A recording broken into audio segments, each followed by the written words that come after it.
Aziz do'stlar, siz bilgan va ishonch bildirgan Umbem klinikasi endi sizga yanada yaqinroq. Biz yangi filialimizni ochdik. Shu sabab yangi klinikamizda turli xil xizmatlar uchun 20% gacha chegirmalar taqdim etamiz. Marhamat, klinikamizga kelib, o'zingiz va yaqinlaringiz sog'lig'iga g'amxo'rlik qiling. Bizning yuqori malakali shifokorlarimiz quyidagi sohalarda xizmat ko'rsatishadi: stomatologiya, ginekologiya, terapiya, lor, jarrohlik, pediatriya, urologiya, UZI va boshqa yo'nalishlar. 5000 dan ortiq turdagi laboratoriya tahlillari olinadi hamda eng yuqori sterilizatsiya darajasi o'tkaziladi. Bizning manzil Moskva shahri, VDNX metro bekati, Kondratyuk ko'chasi 2. Telefon raqamimiz 8 925 103 22 55. Mutaxassis ko'rigiga oldindan yozilishni unutmang. Umbem klinikasi. Biz sizning sog'lig'ingiz uchun qayg'uramiz.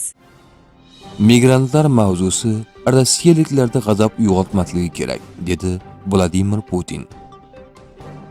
Trampning maxsus vakili Uyutkov va kuyovi Kushner Ukraina bo'yicha 28 banddan iborat rejani shakllantirgan, deya ma'lum qildi Axios nashri. Nashr manbalariga ko'ra, shundan so'ng vitse-prezident J.D. Vance va davlat kotibi Marko Rubio bu hujjat muhokama uchun maqbul ekanligini bildirishgan. Vladimir Putinning Qirg'izistonga tashrifi vaqtida Ukrainaning Bishkekdagi elchixonasi ko'zdan yashirildi. Ozodlik radiosi. Ukrainaning Qirg'izistondagi elchixonasi Bishkekdagi prezident qarorgohidan atigi 200 metr narida joylashgan. Rossiya rahbari Vladimir Putinning Qirg'izistonga tashrifi chog'ida qarorgoh oldidagi maydon yaqiniga maxsus karkasli ekran o'rnatilib, Ukraina elchixonasining tashqi ko'rinishi yopib qo'yilgan, deyiladi xabarda. Qirg'iziston rasmiylari va Ukrainaning mamlakatdagi elchixonasi bu holat bo'yicha izoh berishdan bosh tortgan. Ukraina va Rossiya o'rtasidagi urushga barham berish bo'yicha tinchlik muzokarasi yana bir necha oy davom etishi mumkin. Ekonomist nashri. Turkiya o'z harbiylarini xalqaro tinchlikparvar kuchlar tarkibida Ukrainaga yuborish ehtimoli borligini ma'lum qildi. Biroq bu 3 ta asosiy shart bajarilgandagina amalga oshirilishi mumkin. Birinchidan, Rossiya va Ukraina o'rtasida to'liq o't ochishni to'xtatish kerak. Ikkinchidan, tinchlikparvar missiyaning aniq maqsadlari va vakolatlari belgilanishi kerak. Uchinchidan, ishtirokchi davlatlar o'rtasida majburiyatlar taqsimlanishi lozim, deyiladi vazirlik bayonotida.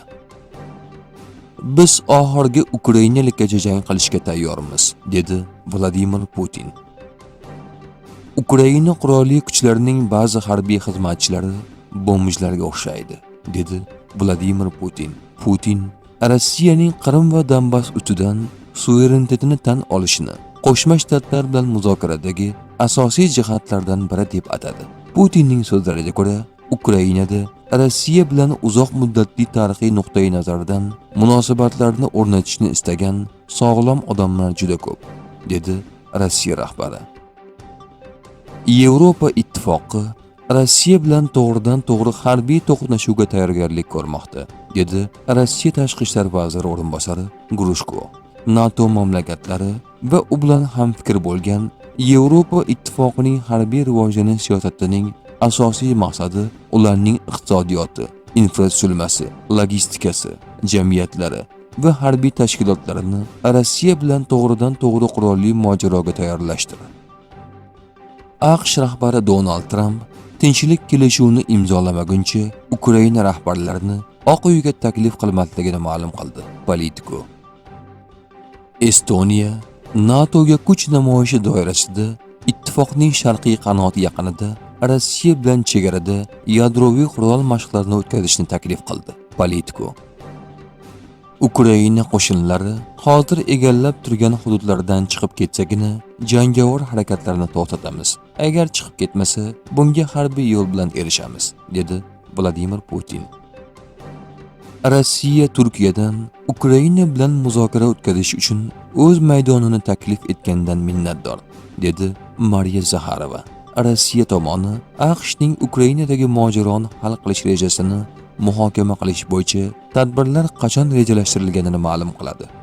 AQSh Filippinda Ukraina qurolli kuchlari safida jang qilish uchun yollama jangchilarni jalb etish kampaniyasini boshlagan. Germaniya elchixonasi esa ularga Schengen vizalari bermoqda, dedi Mariya Zaxarova.